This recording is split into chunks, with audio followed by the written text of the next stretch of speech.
Is there a third party in your relationship? Now, often couples will come to me and the relationship might actually be able to be successful, but there might be something within their dynamic, a third party, that might get in the way.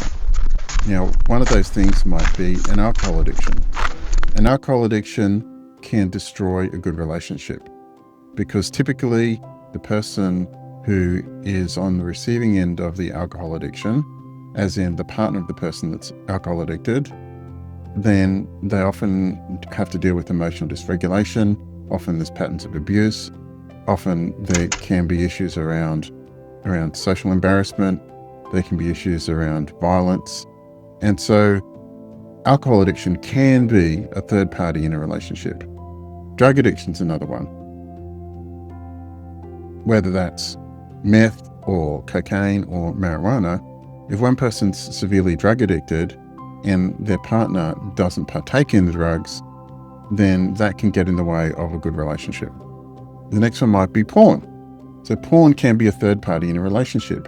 If somebody really, really wants to have sex with their partner, but their partner's awake at 2 o'clock in the morning in another room in the house, masturbating while looking at porn, that does terrible things to a relationship.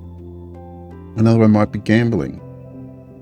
Gambling destroys the financial future of a relationship. And if one person has a partner who's gambling all the time, well, they have to ask the question, what kind of financial future can I have? Can I have a future at all with this person if they're taking all their money and putting it up against the wall?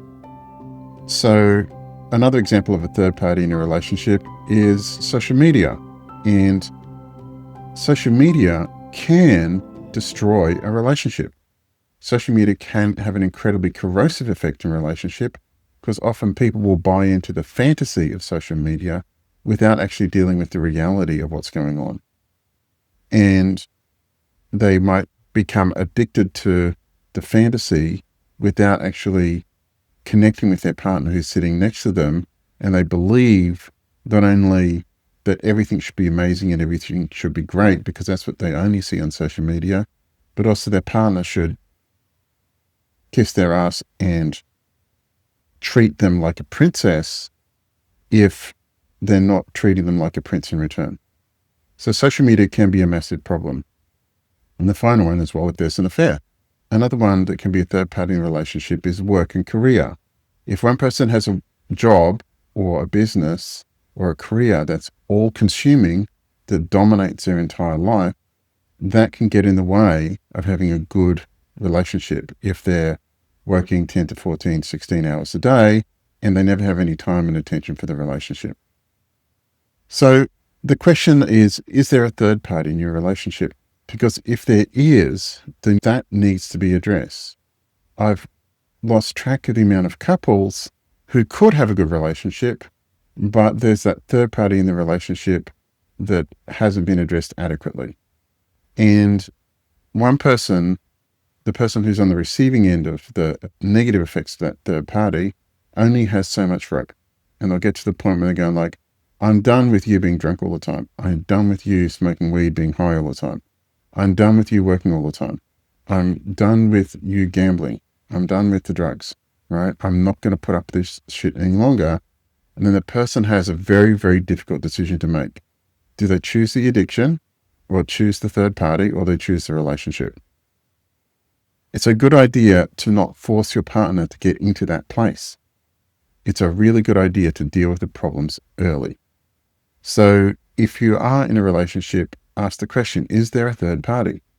And if the answer to that question is yes, it's a good idea for you to work on the relationship, to book in for a session and to get clear that you will not tolerate it any longer.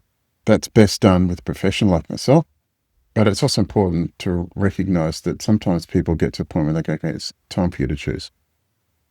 Hopefully they'll choose the relationship because that's the source of your happiness, but sometimes they won't.